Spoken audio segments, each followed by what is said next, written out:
the military construction budget. They feel they can help in that respect. And then, of course, they have additional money. It all adds up to $8 billion.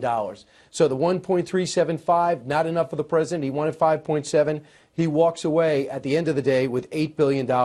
And, of course, the Democrats and some Republicans are upset about that. Now, let's go to Capitol Hill. Now, earlier today, we understand, David Spun, that the Senate voted with 83 yeses to pass this bipartisan bill. What could you tell us about the House tonight? Yeah, Brian, 83-16. It has been a very busy day here on Capitol Hill. The House is getting ready to vote on this final passage here sometime in the next hour and a half, 2 hours. We are expecting this to be a resounding yes if you talk to Democrats. That's what House Speaker Nancy Pelosi says. Now, after the House votes on this, it's going to go over to the White House. You mentioned you spoke to Chief of Staff Mick Mulvaney, President Trump, the rest of his team ready, anxiously awaiting to see the final tally, see this final legislation. Now, Senator Mitch McConnell, he's the majority leader. He made sure that he had assurances from the White House today that President Trump would indeed declare a national emergency for that $1.37 billion border barrier, enough for 55 miles of fencing along the Texas-Mexico border. Now, there are several provisions. Now, one of them, Brian, out of the many provisions, is that the Department of Homeland Security, they'll have to discuss any construction with local leaders before that construction takes place. But the big news here right now is the House. House Speaker Nancy Pelosi said today she is confident this will pass in the House. We're going to stand by, bring you any other updates. Brian. And David, we'll go back to you, especially if that vote actually takes place, and maybe some people change their vote when they hear about the president's declaration of a national emergency, which is official, will be signed tomorrow. I'd like to now go out to Congressman Chip Roy. The Republican is on the floor getting some of this news. Now, Congressman, I understand you are not thrilled with the additional funds that the president is going to be declaring tomorrow. Why? Well, hi, Brian. Thanks for having me on. You know, look, my primary concern here is that the Congress hasn't done its job. They've left the president having to figure out how to handle this and how to secure the border of the United States, which is fundamentally our duty as a sovereign nation. He shouldn't be in that position. But if the president signs this bill, this very bad bill, then I believe he might actually undermine the very emergency that he's trying to declare. Congress has not done its duty. We've now sent him up a bill which actually makes it impossible to build fencing along the Rio Grande Valley and public lands, impossible to build the fencing where there might be some objections from some local officials. Meanwhile, McAllen is where we've got 400,000 people streaming across our border, bringing fentanyl into our country and bringing little children into our country to be used as hostages by the cartels. This bill has a provision in it, Section 224, which will empower the cartels to use children and to make sure that they're protecting people here who are here illegally as their sponsors, as the bill says. That is unconscionable, and I'm just really frustrated that this is what Congress is sending to the president. I hope he will actually reject it and veto it. Wow. So there are some provisions in a 1,000-page-plus bill that you didn't have 72 hours to review. You nixed that. As people read it, they're starting to see some poison pills, which makes me wonder how anyone Republican could be upset that the president's going to get an extra $8 billion in emergency funds. Congressman, interesting vote. We'll see how it goes. We'll check back with you. Thanks, Brian. Appreciate it.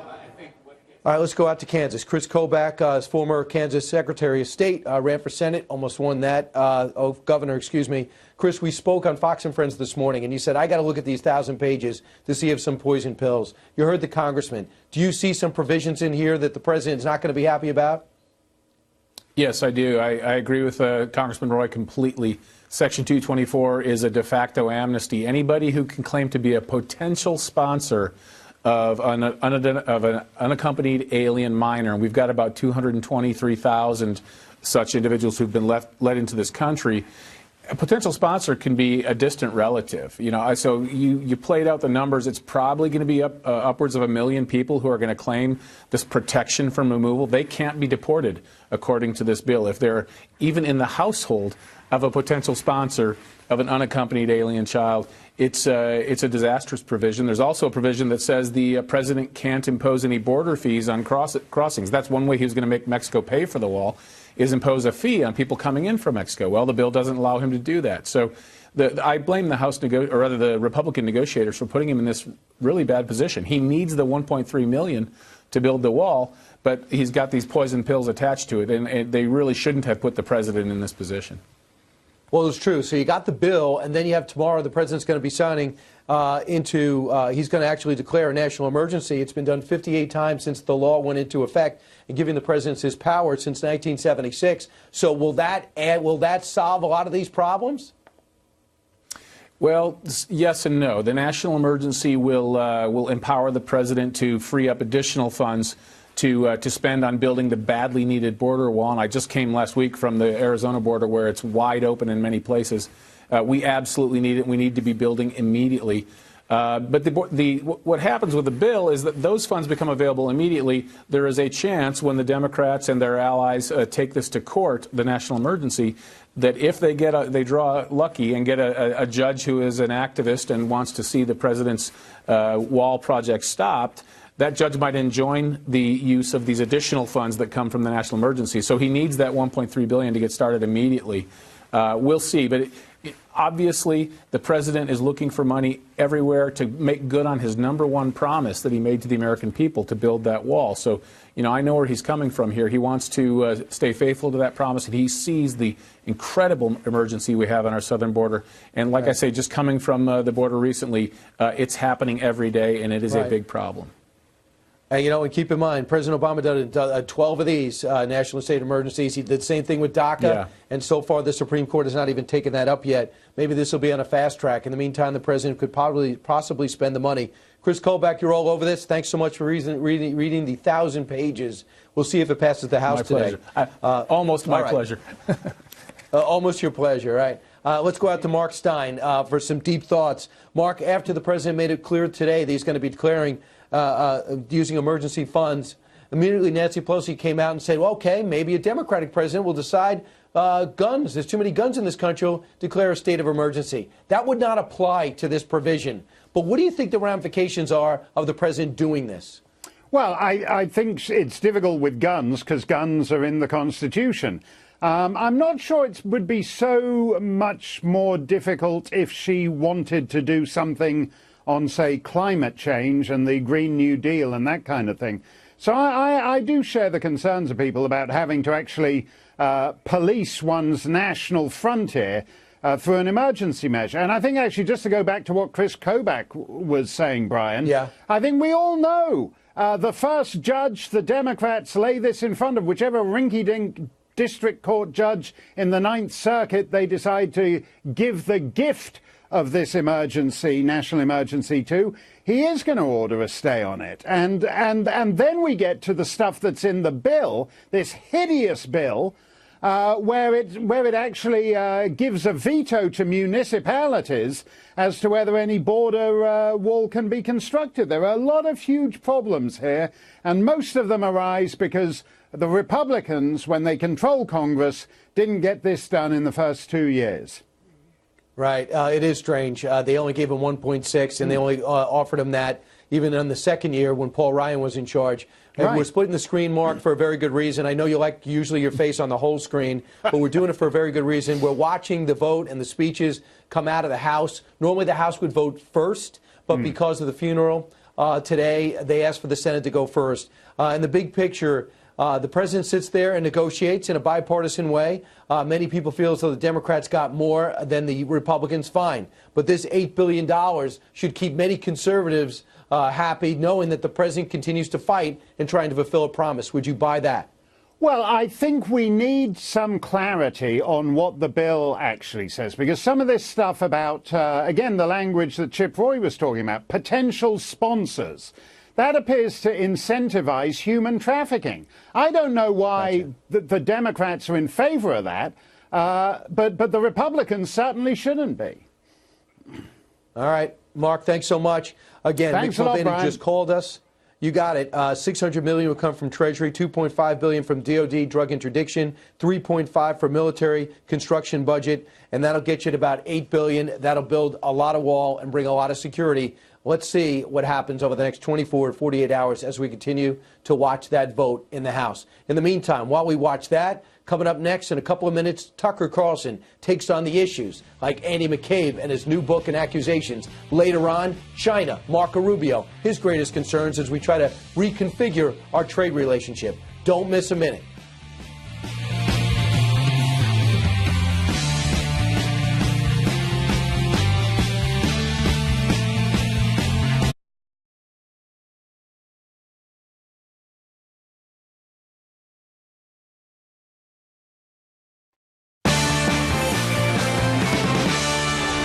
heard people who seem a little paranoid, to be honest, talk about a coup.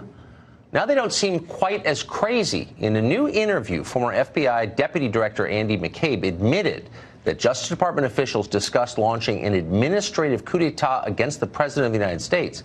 The official, says McCabe, considered asking the President's cabinet to invoke the never-invoked 25th Amendment to the Constitution as a way to remove Trump from power, obviously without an election or an impeachment hearing. Fox Chief Intelligence Correspondent Catherine Herridge is on the story and has details for us tonight. Catherine? Well, thank you, Tucker. McCabe went on the record confirming our reporting from October that he believed the Justice Department's second in command was serious about recording the president and invoking the 25th Amendment. The timing matters because May 2017 is a pivotal month in the Russia probe. Deputy Attorney General Rod Rosenstein was just 2 weeks into the job when President Trump fired FBI Director James Comey. 8 days later, Rosenstein appointed the special counsel. McCabe also tells CBS News that after Comey was fired, the FBI launched an obstruction of justice case, in addition to the FBI's ongoing investigation into alleged Russia collusion. In a statement, the Justice Department seemed to stop short of denying Rosenstein talked about removing the president. Quote, the Deputy Attorney General never authorized any recording that Mr. McCabe references. Based on his personal dealings with the president, there's no basis to invoke the 25th Amendment. In a tweet, President Trump hit back. Disgraced FBI Acting Director Andrew McCabe pretends to be a poor little angel, when in fact he was a big part of the crooked Hillary scandal and the Russia hoax, a puppet for lying James Comey. And for some context, Andrew McCabe was fired last year for lying to federal investigators. That case is now with the U.S. Attorney here in Washington. Tucker. Catherine Herridge for us. Thank you very much. You're welcome. I appreciate it. John Summers is a former communications director for Senator Harry Reid of Nevada, and he joins us. And John, thanks very much for coming on. You bet. So take the party IDs off the players in this. Here you have federal law enforcement discussing removing a president without an impeachment or an election. That sounds like something that happens in a third world country, doesn't it? Well, it's something, and I'm not going to defend any one individual in this situation, because these are very serious conversations that they were having. But it does appear that those are conversations they were having. Yes. And those are based off of the Constitution, right? It's the 25th Amendment of the Constitution, which does act as a safeguard should we ever run into that situation. So for me, run into what situation? Run into a situation where you don't like the president or disagree with his Russian policy, or where you feel like the president is incapable of doing the job. And so I think I don't have a problem that they had these discussions. At the end of the day, they landed at no. And I think that's the important thing to remember. So the system worked the way it was supposed to as it relates to whether or not to remove the president. No, because if you find yourself as an executive branch employee disagreeing with the policies of the person for whom you work, you leave, you quit. And you can state so publicly if you want. You have the right to do that. What you're not allowed to do is try to take power from the one elected guy in the entire branch of government, because that's not democratic. It's the opposite of democratic. But that's what they tried to do. Agreed. But what you're saying is that they were considering it because they didn't like the policies. And I don't think that's the case at all. Why were they considering it? There's a genuine concern about how Russia was involved in the 2016 election. Okay, but so the amendment was written after Woodrow Wilson suffered a stroke in office and his wife wound up running the country. I guess she was a fine president, but we didn't want to repeat that. So this was specifically written, and every lawyer knows this, including the ones at the FBI, for a president who's incapacitated, not for a president whose policies you find repugnant or disagree with or don't. You know what I mean? Just because he's not a neocon doesn't mean that you can remove him from power. I agree. And again, I don't think that's what they were thinking about. There was big concern. Again, when you look at the timing of McCabe going into office, and again, he's obviously a flawed messenger in many ways, but when you look at the time that he was elevated to his position was right after James Comey was fired. And why was James Comey fired? As the president said himself, because he wanted the Russia investigation to end. Okay, but clearly there was a concern. But the other way, well, there was a concern because a guy they liked who was their boss got fired, which is absolutely the prerogative of this or any president to fire his own employees if he wants, for whatever reason he wants. And if you don't like it, impeach him or vote against him. Unless it's viewed as obstruction of justice. Okay, but but under no plausible scenario could it be. I mean, because of course the FBI director is free to say whatever he wanted to congressional committees or the Mueller investigation or write a book, which indeed he did. So it's not obstruction of justice. It's not going to prevent justice from working its way to its conclusion. I just wonder, why are liberals all of a sudden defending this radically empowered federal law enforcement agency, you don't see this as a threat to the Kamala Harris administration 2 years from now, for real? Yeah, no, and I get the question. I don't see liberals defending this. I think what we're defending is protecting the investigation. So we have a good understanding of exactly what Russia was doing in the 2016 elections and whether they were aided by anyone here in the United States. And part of that question centers on the President of the United States and some of his closest associates. But we've spent 2 years looking into that, and the conclusion of the Senate committee that's looked into it is there's no collusion. That's not true. That's what the chair of that committee said. That wasn't a statement from the committee as a whole. That's what the chair said. Is there a point at which the ranking member, just to be fair, the ranking member said he disagreed. So the ranking member did not say that. And official court documents have come to the conclusion that there was some collusion. We saw that in Manafort documents, and we've also seen it in the Roger Stone documents. Whether that collusion rises to the president is the question. Okay. Just for the record, there's no, quote, collusion with Russia in the Roger Stone indictments. Okay, no one has been indicted for colluding with anybody so far. Acting as a liaison between WikiLeaks on behalf of the Russia. But that is not, look, it's not a crime and it's not collusion. But leaving that aside, I just want to end on this. Does it really honestly, as a citizen, not bother you that a federal law enforcement agency discussed removing the President of the United States by non-democratic means for basically disagreeing with them and firing their boss? That doesn't bother you at all? The premise of your question, if that was the case, would bother me. That's not what that was about. How about let's leave the last part off. Whatever it was about. I'm comforted by the fact that they had the discussion as provided by the 25th Amendment, and they landed on no. So again, it's like saying, I talked about killing my wife. I didn't do it. You know what I mean? And there's a difference. Like, I'm not a murderer. It's like, oh, yeah, but you discussed it. What does that say about you? Something ominous, no? What it says, it's less about the people and more about the concerns they have about the president who's trying to stop an investigation into his campaign. If he's got nothing to hide, he should have nothing to fear. Okay. Give me your email password if you've got nothing to We'll talk about it off air. John, thank you very much. Thank you. In his 60 Minutes interview, McCabe admits that his attempt to undermine the president began almost immediately after his boss, Jim Comey, was fired. And it was, of course, due to Russia.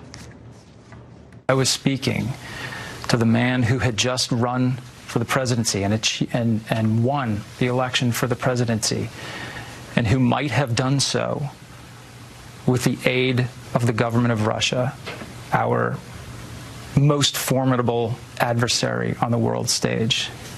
And that was something that troubled me greatly. How long was it after that you decided to start the obstruction of justice and counterintelligence investigations involving the president? I think the next day I met with the team investigating the Russia cases, and I asked the team to go back and conduct an assessment to determine where are we with these efforts and what steps do we need to take going forward. Alan Dershowitz is a retired Harvard Law School professor. He's the author of the book, The Case Against the Democratic House Impeaching Trump, and he joins us tonight. Professor, thanks very much for coming on. So now the suspicions of many are confirmed by one of the players in it. The Department of Justice discussed trying to remove the president using the 25th Amendment. What's your reaction to that? Well, if that's true, it is clearly an attempted coup d'etat. Relating to what your former guest said, let's take the worst case scenario. Let's assume the President of the United States was in bed with the Russians, committed treason, committed obstruction of justice. The 25th Amendment simply is irrelevant to that. Right. That's why you have an impeachment provision. Exactly. The 25th Amendment is about Woodrow Wilson having a stroke. It's about a president being shot and not being able to perform his office. It's not about the most fundamental disagreements. It's not about impeachable offenses. And any Justice Department official who even mentioned the 25th Amendment in the context of President Trump has committed a grievous offense against the Constitution. The framers of the 25th Amendment had in mind something very specific, and trying to use the 25th Amendment to circumvent the impeachment provisions or to circumvent an election is a despicable act of unconstitutional power grabbing. And you were right when you said it reminds me of what happens in third world countries. Look, these people may have been well-intentioned. They may believe that they were serving the interests of the United States, but you have to obey the law, and the law is the Constitution. And the 25th Amendment is as clear as could be. Incapacity, unable to perform office. That's what you need. That's why you need 2/3 of the House and 2/3 of the Senate agreeing. And it has to be on the basis of a medical or psychological incapacity, not on the basis of even the most extreme crimes, which there's no evidence were committed. But even if they were, that would not be a basis for invoking the 25th Amendment. So this is not simply right. And I challenge any left-wing person to get on television and to defend the use of the 25th Amendment. I challenge any of my colleagues who are in the Get Trump at Any Cost camp to come on television and justify the use of the 25th Amendment other than for physical or psychiatric incapacity. I bet they're doing that right now. But this is an attack on our system, I would say, not just on the president. Alan Dershowitz, thank you very much. It's an attack on our system, and it's an attack on the Constitution. Thank you. Scary. We have an update for you tonight on language in the border security bill. One part of that bill says essentially that illegal immigrant families can pick up illegal immigrant children from federal custody, and that DHS will not be notified of that. Any language added to the bill is there for a reason, and the reason here is very clear. It will make it easier for children coming from Central America to be aided by illegal immigrants here in the United States. Now, this may be motivated by goodwill. We could debate it. But in effect, it creates a harmful incentive. It will encourage more children to make the long and dangerous trek up through Central America to the United States. We'll continue to stay on top of the details of this bill because they're worth paying attention to.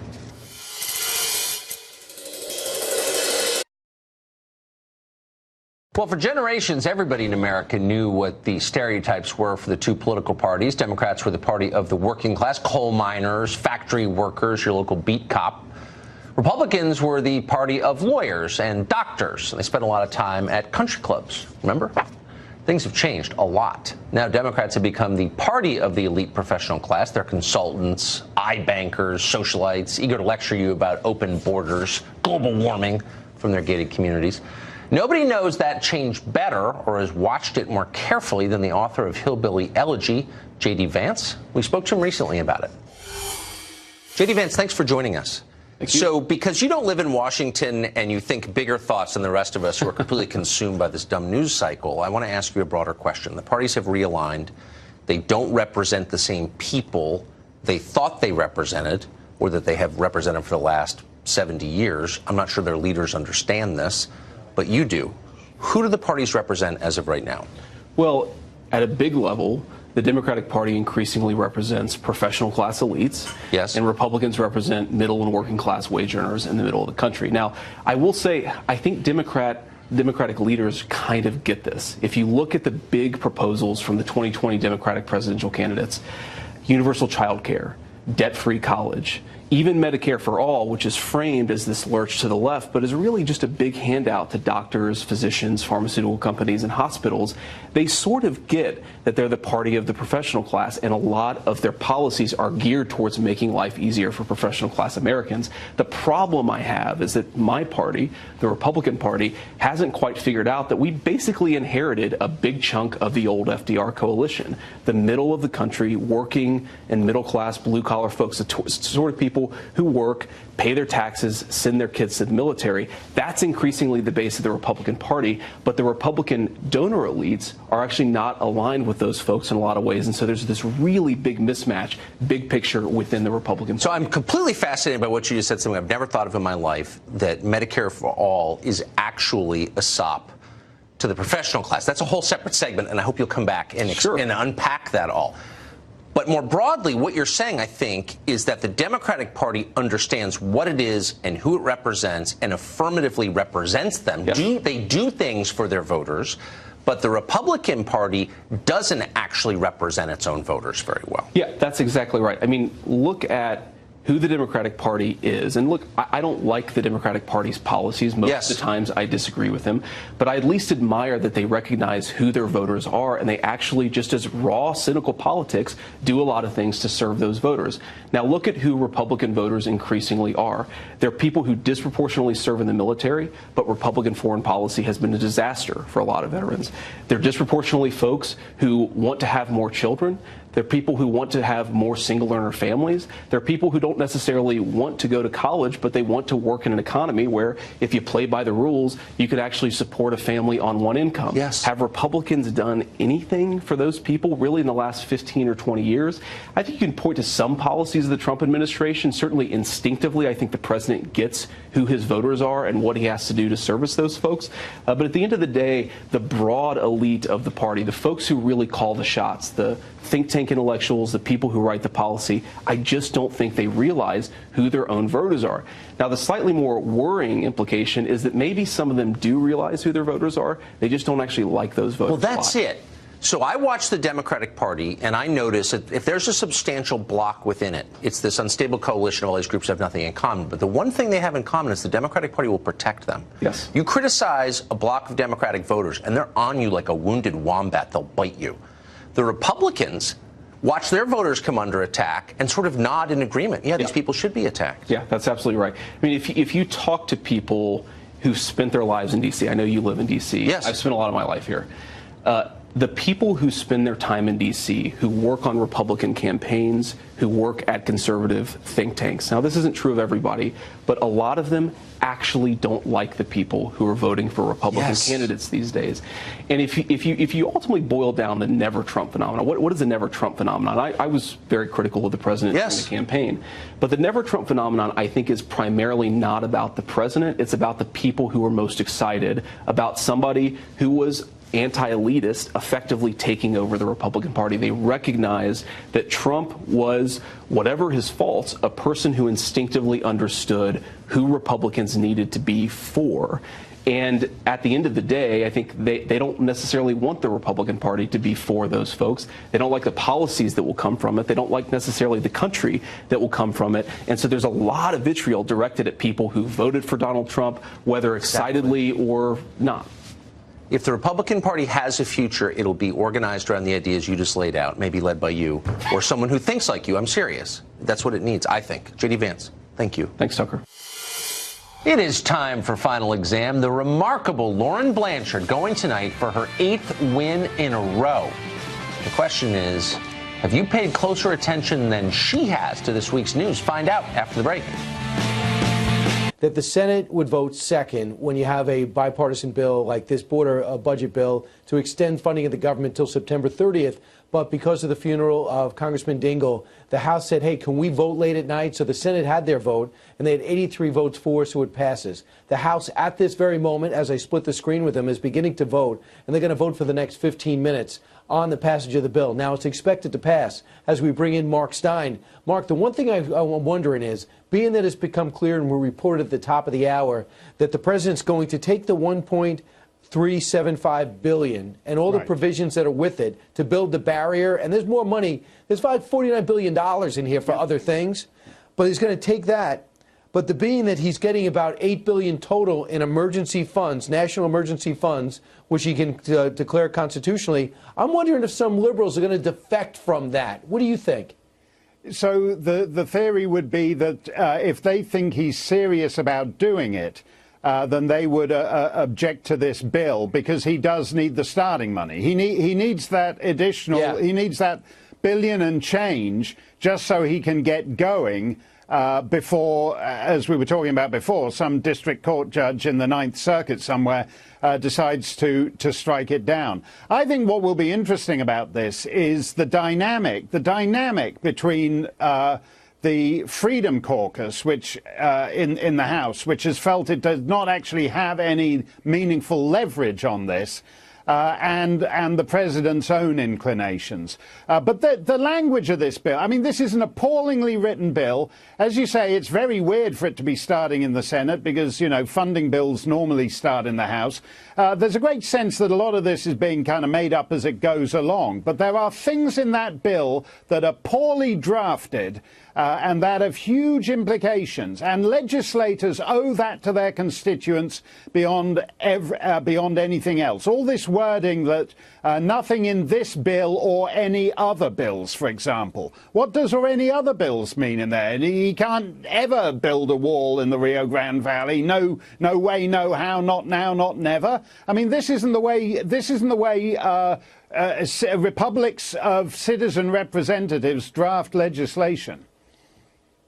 Right, and we're watching this tally go right now. Nita Lowey, who is in charge of appropriations, she's chairperson, and she's the one who really was part of that led the 17-person bipartisan bicameral committee. She just spoke 5 minutes before we hopped on, just while we're in the break, Mark, and she was saying, okay, let's the voting start. It's going to be electronic, and we have right now, it looks 122 to 22, so it looks pretty overwhelming. If you missed at the top of the hour, we did speak to Mick Mulvaney, and Mick Mulvaney broke down where he's getting the additional money that the president will officially sign in an executive order in national emergency. He's getting $600 million for the Treasury Forfeiture Fund. He's going to get $2.5 billion from the DoD Drug Interdiction Account, $3.5 billion from the military construction budget. Now, over the last 3 months, he's been asking people, come up with some money you think that will help, because it's all in the name of national security.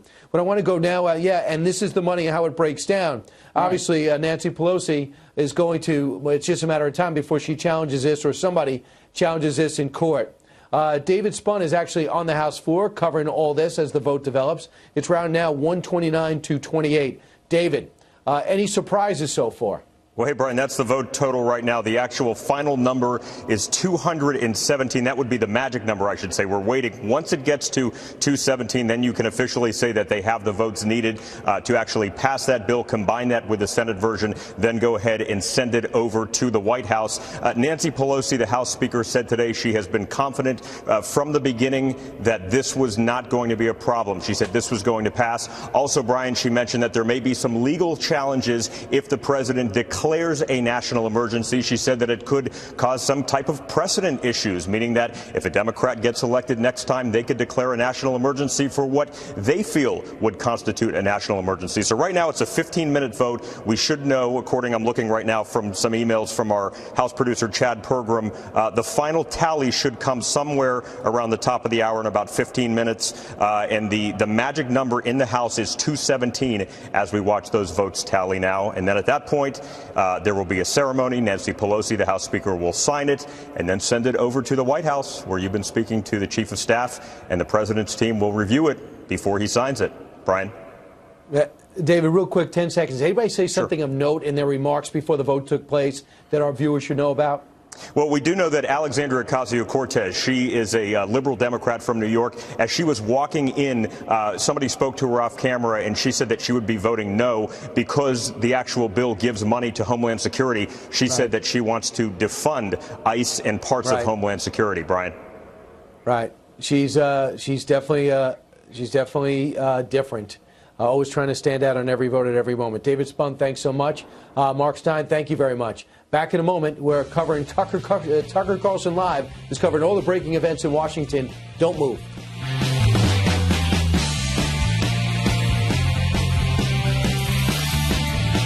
Development today in Amazon.com's planned takeover of everything in American life. A few months ago, Amazon announced plans to open 2 new headquarters, one in Northern Virginia, the other in New York City. Those cities both won the sweepstakes to provide the biggest corporate giveaways to Amazon. But in New York, that plan met resistance from some locals who said the city ought to focus on helping its own residents, improving its own infrastructure rather than giving billions to the world's richest man. Apparently, those protests succeeded. Today, Amazon announced it will be canceling its planned headquarters in New York. Virginia, no such luck. They're still coming. China has risen rapidly to become the chief economic and political rival of the United States. No one in Washington recognizes that, but it's clearly true. But China is not content to be the equal of this country. China wants to be our superior. Its communist government is pursuing an initiative called Made in China 2025. It seeks to make China the dominant player in 10 advanced industries, including robotics, artificial intelligence, and aerospace. And they're getting a major assist from the United States, where many in our ruling class view outsourcing as a boon to corporate profits. What can be done to stop this? We spoke recently to Marco Rubio, senator from Florida, about it, and here's what he said. Senator Rubio, thank you very much for joining us tonight. Thank you. Thank you. So you have said, crystally, in very clear language, China is growing at the expense of America. What does that mean? It means they're trying to take over all the industries that are going to dominate the 21st century, and they're not out innovating us to do it. They're cheating. I mean, they're stealing our secrets. They're forcing our companies to transfer technology. They're funding their companies so their companies can go out and bid against ours, undercut us because they don't have to make a profit. The Chinese government is backing them. And then when they do it in enough places, they put us out of business, and then they control that industry. You know, for years we were told, don't worry, the Chinese are doing the lower end manufacturing stuff, but the big stuff is still being made in America. Well, now they're going for the big, they're coming for the big stuff. We're going to have nothing left. So if you sought an advantage in trade against another country and you were able to raise their energy prices far above current market, that would give you a huge advantage, wouldn't it? Absolutely. And if you did it to yourself, as someone's suggesting, then it's a self-inflicted damage. There is going to be no new Green Deal in China. They do all the stuff where they go around the world and talk about how they're going to get carbon emissions, but they say that'll be later, by the way, once we become a rich and prosperous country. They already are. And bottom line is that it's one of the areas where the United States has been blessed with the resources to be globally competitive, and we shouldn't be surrendering that. So why would we ever sign up for a program that in effect is unilateral disarmament against China? So we're not going to use any fossil fuels. We're going to shut down our energy sector and our nuclear sector, but China doesn't have to. Why would we ever do something like that? Because I think there are people that think America's a planet. America's a country. The rest of these countries are going to do what they're going to do. Look, that's fine. I want the air to be cleaner. I want us to be more energy efficient. I think that you get there by allowing the innovations to get you there and other practices, which you don't get there by destroying and gutting your economy. And so ultimately, the people who are proposing that will have to defend it and why they're offering it. It's a ridiculous idea. You can see that a lot of Democrats are hiding from it, and some are just flat out saying it's crazy. Others are very proud of what they're putting out there. But bottom line is this: it is unilateral disarmament economically. It's worse than that. It's actually self-inflicted damage that we would do to ourselves if even pieces of that were implemented. But if you really believe that carbon dioxide was a deadly pollutant destroying the Earth, and you look at the numbers, and China emits twice, more than twice what the United States does, right? Why wouldn't you be protesting outside the Chinese embassy? Well, again, I think these are people that think America's a planet. They think that somehow if we do it, it'll matter, that the rest of the world isn't going to sort of eat up the difference because of their rate of growth. And it's not just China, it's India and a bunch of other places. But the second thing I ask is, fine, then let's do more nuclear energy and let's shift more to natural, make it easier to access natural gas. That's much cleaner than some of the other fuels, but they're against those too. If the idea is that we're going to power this country into the 21st century with solar panels and windmills, that's not going to work. I mean, it doesn't work anywhere. So you've got to have some consistent source of revenue, and you've got to do it in a way that that doesn't destroy or gut your economy. But they're against those things as well. Nuclear energy.